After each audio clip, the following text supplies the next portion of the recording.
Hello, beautiful people of the internet. How are you doing today? My name is Jackie, and welcome back to my YouTube channel.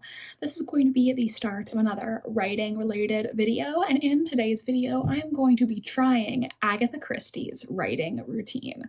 Agatha Christie is one of my all-time favorite authors, and she is a major source of inspiration for Project Dagger, the novel I am currently working on. So I thought it would be fun to learn a little bit about Agatha Christie's writing habits and try them out for myself. Try them out. That sounded weird. I'm going to try Agatha Christie's writing habits to make that happen, and let's talk about what those are according to the searches on Google I did.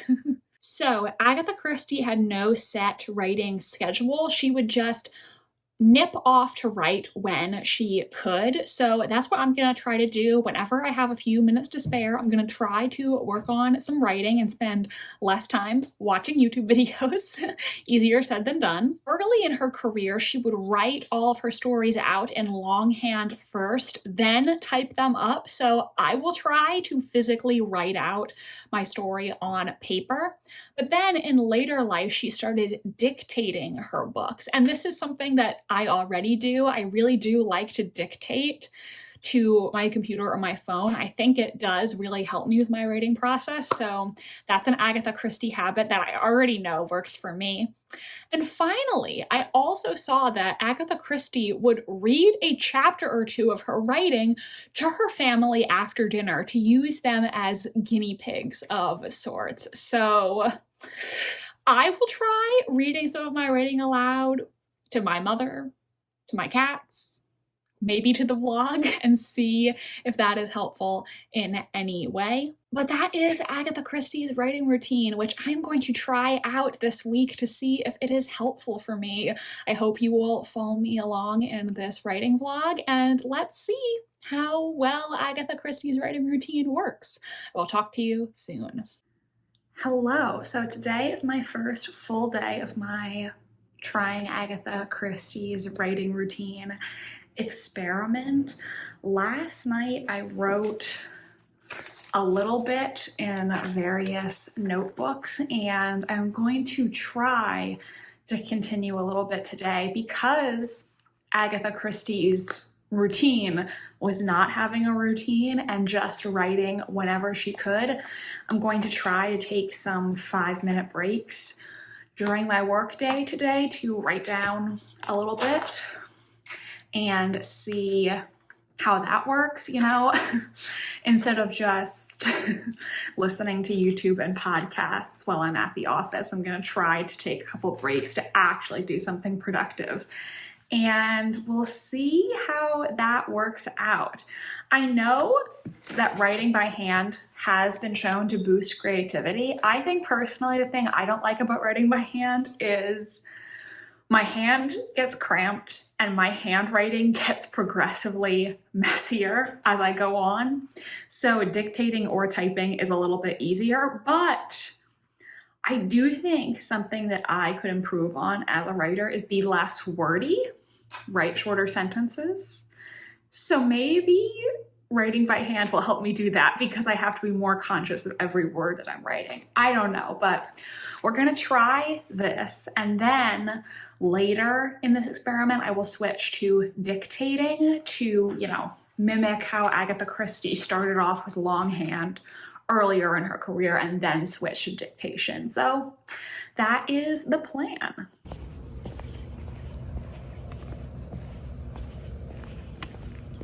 So another thing about Agatha Christie's writing routine is she would often come up with ideas for stories while doing just mundane activities, like washing her dishes. So I am going on a walk, thinking about my story, and when I get back to the house, I am going to do my laundry and think about my story. See if any good ideas come to me. There's like nobody out here. Oh, my heron friend is out here. Can you see him there in the trees?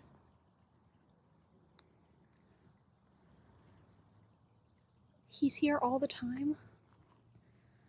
I call him Fred. Hi, Fred.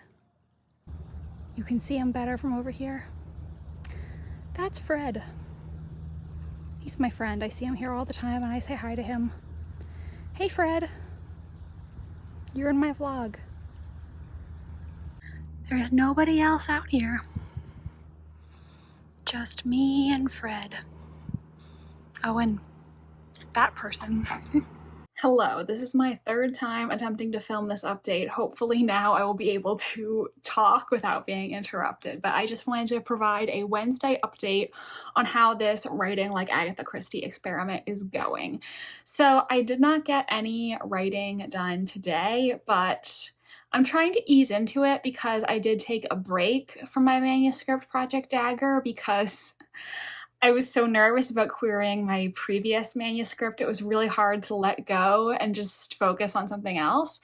So I'm not going to rush myself or put a lot of pressure on myself to write a lot of words this week. I'm just going to focus on getting re-immersed in the story and going in with a new vision. I think the other issue I was having with Project Dagger, as I mentioned in my first vlog, my idea was to have the book have different perspectives from the different suspects in the murder mystery, sort of in the vein of And Then There Were None, or other Agatha Christie books that do the same thing. Because a lot of times when you read her books, you know, you will have occasional scenes from other characters. And that was something that was tripping me up a little bit. And now that I'm doing this experiment, I've gone back and retooled a lot of what I wrote. Currently, I have 8,626 words in Project Dagger so far, which is actually less than I had last time, but that's because I am reworking a lot of these scenes, and I do think I am happier with the manuscript now. So even though I have lost words, I am happier with the words that I do have, if that makes sense. I think, you know, when I started Project Dagger, I should have had a clearer vision about who each of the main characters was as a person, and I think now I've fleshed them out a little more and given each of them more distinct personalities and traits. I am still, you know, playing around a little bit with the different perspectives, and I think some of that is just going to have to be me figuring things out as I go. So I'm going to keep at it. We do have our one main character. She is the perspective that readers are going to be following most of the time, but I want to occasionally go to other people's perspectives to sort of tease out their secrets and things like that. I also added a lot more levity to the draft this time because I think before it was a little bit too serious, and I personally love mysteries that have a bit of wit or charm or humor to them, and that's what I'm trying to go for with my writing. I think this is going to be the part of the video where I switch over from handwriting to dictation because I do not like handwriting. I know it has some benefits, but it's just not my favorite. And personally, I love dictating my books. I think it's so convenient. I've said this many times in my vlogs before, but I love dictating writing. I think it's great. It really helps you just get the ideas out there in a natural way. Just naturally speak your ideas the same way you would if you were having a conversation with someone. Clearly, Agatha Christie felt the same way because she switched from writing by hand to dictating. So clearly she agreed with me and thought that dictating was better. And for the rest of this experiment, that's what I am going to be doing. The other thing I still have to do for this experiment is read aloud some of my writing to family or somebody. Like I said, maybe my cats. I don't know how much feedback they'll give me, but I could read it aloud to them if all else fails. In all seriousness, though, when I wrote my first manuscript I'm currently querying, Project Mayfair, my mom was the first person that I gave my writing to. She was my alpha reader, the first person who I let read the story, and I think I will get her feedback again this time. I think she's a great person to go to first because I don't, you know, if I was going to go to a bunch of other writers and give them my writing, I might be a little nervous, like, oh, it's not perfect, I know that it needs work, but I don't fear her judgment. Like, I know that she's going to give me her honest thoughts without being harsh, and like because we're biologically related, I don't feel like I need to impress her as much. Like obviously if she thinks I'm a bad writer, she's not going to drop me. So I think she is the best person to go to when I'm still feeling a little vulnerable about the writing and how it's going. So I will definitely be going to her. So even though I have technically lost word count, I do feel good about the way the book is heading, and I'm just gonna try to, re-immerse myself in the world and really get back into Project Dagger and feel more confident about it this time. I wasn't really feeling confident about the 9,000 words I had before, and I'm feeling better now. I'm feeling like I understand the story and the characters a little more, and we're just gonna keep trying, keep feeling it out, That's all that I can do. I am just feeling like I'm back, baby. So yesterday, by dictating, I wrote a little over 1,300 words for Project Dagger. Going to have to edit those, obviously, and probably fix some typos, because when you dictate, a lot of times it mishears you and says something entirely different from what you meant. But I felt really good, like for the first time that I've been working on this manuscript. I was having a hard time with it at first, but last night as I was dictating the scene to my phone, I felt like I was in the zone in a way I haven't been in a little while. So I'm feeling optimistic right now, and I feel like I'm getting into my groove with this project a little bit more. Like Agatha Christie, I think dictating your book is so effective, and I think it personally really helps me. So definitely try that if you want to, break up the monotony of typing every once in a while. I'm feeling really great about this experiment. Now that I started dictating, I feel like I'm getting into the groove in a way that I wasn't before. So I have 2 days left in this experiment, and on Sunday, I will give my final thoughts on my current word count for Project Dagger. I'm so excited, I'm feeling great, and I'll talk to you soon.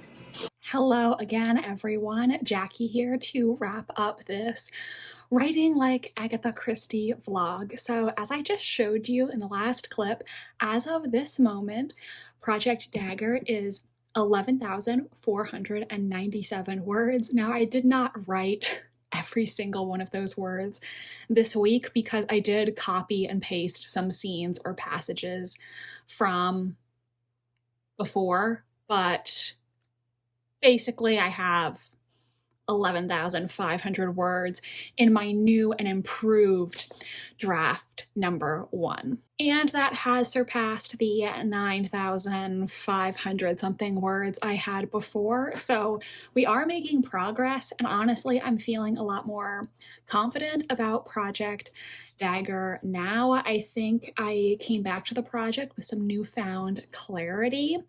I understand the characters better. I also decided to change the year that Project Dagger takes place. Originally, I sort of just randomly picked the year 1928.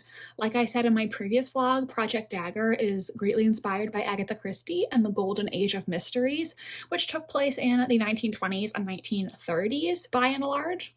And I had picked 1928 sort of just randomly. I wanted to pick something that was after World War I, but before World War II, and during, the heyday of British mysteries. But I decided to switch it from 1928 to 1930 because I kind of felt like people expect a certain thing from a book set in the 1920s. I think they expect, the roaring 20s, champagne and jazz, and that's not what this book is. So I think having it set in 1930 will not give readers any false expectations. I am going to share my draft with my mother like I did with my previous novel, but since part of Agatha Christie's writing routine was to read aloud to her family, I thought I would read a small section aloud to you on the vlog. Just a couple paragraphs so I don't spoil anything. But I know in a previous vlog I said I was thinking about reading some of Project Mayfair allowed to you on the vlog, and I didn't do that. So I feel like this time I should actually, follow up on that promise and just read you a tiny little bit. I'll read you a part that I'm not sure about and a part that I really like, just to get your opinions. Okay, so here is a part where I'm not sure if what I was trying to say really came through, and I feel like there's probably a better way I could phrase this sentiment. So I'm going to read you this paragraph that I wrote today, and let me know if you understand what I'm trying to say or not. I feel like I could definitely phrase this better in a future draft, but okay. Though his face betrayed no emotion, Lucy noticed how he pointed his eyes towards the table, the slight downturn of his lips. It was bothering him, she could tell. Perhaps they were estranged now, but 15 years of acquaintance had familiarized her with his expressions. They were like old friends of hers, the kind who, when you happened to run into them after years of not speaking, could fall into old patterns as if no time had passed at all. I don't know if I explained that correctly. Basically, what I'm trying to say here is that she knows his expressions, and even though all this time has passed, she still can recognize them. The time they've been apart hasn't changed like her knowledge of him, and I'm kind of trying to compare it to, when you run into someone you haven't seen in a long time, and even though it's been a long time, the two of you still are picking up right where you left off. That's what I was trying to say. I don't know if it came across. I feel like maybe I could phrase this better, but tell me what you think about that paragraph, and I might change it in a future draft of Project Dagger. And now I'm also going to read to you the snippet of a dialogue exchange that came to me the other day while I was in the shower. I like this part, so I'm just going to read it to you and let me know if you like it as well. So this is basically just part of a conversation where the two characters are talking about unexpectedly running into each other after all this time. So it starts off where he says, "You could have at least phoned me to tell me you were coming, so I could have prepared." Lucy laughed at the absurdity of it. "London is a large city, but we run in the same circles now. We were bound to bump into one another. What, am I supposed to telephone you every time I leave my flat? Frank, darling, I really must go to Harrods to buy a brassiere. Tell me, will you be there between the hours of 10 and 11 on Thursday?" I don't know, I thought that was cute. So, I don't know. I feel like I'm finally getting into my groove with Project Dagger and making progress on it. I'm feeling more confident about it than I did before. I've always really thought that the concept for Project Dagger is a great concept, and obviously I will reveal more about that as time goes on. But I feel like now I'm more secure in my vision, and I do think part of that was I was having a lot of anxiety regarding to Project Mayfair, which I'm currently querying, and so I think subconsciously I did have a hard time letting go.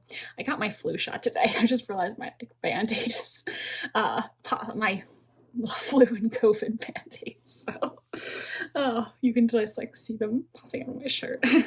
I just think now I'm feeling more confident and more secure about it. I have a better idea of how I want to proceed, and I'm feeling good. I didn't write a ton of words this week because obviously, like I said, I did copy and paste a lot of passages, but I'm easing into it, and I have surpassed the 9,500 words that I had before, so I'm happy.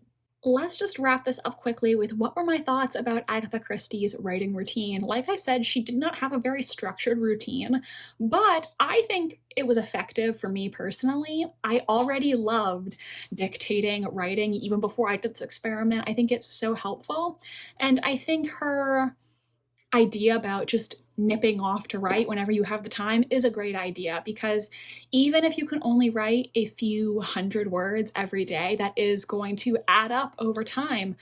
And, I work a full-time job. I have other things going on besides writing, as I'm sure most of you do. So it was nice to, just write a little bit during my workday when I had a few minutes to spare so that I could still accomplish something, even if I was only writing a few paragraphs. So everyone, that is going to be the end of this Writing Like Agatha Christie vlog. Let me know, did you enjoy this vlog concept? Would you like to see me try other famous writers' writing routines? If so, do let me know in the comment section. And if you're still here but you don't know what to comment, why don't you comment a book emoji in the comment section down below? My social media links are in the description if you want to follow me on Tumblr, Instagram, or be my friend on Goodreads. Thank you so much for watching this video. Make sure to give it a big thumbs up if you enjoyed, and subscribe to my channel if you want to see more from me. I post new videos every Wednesday and Sunday. Thank you so much for being here today, and I hope you have an amazing rest of your day. Bye, and I'll see you next time.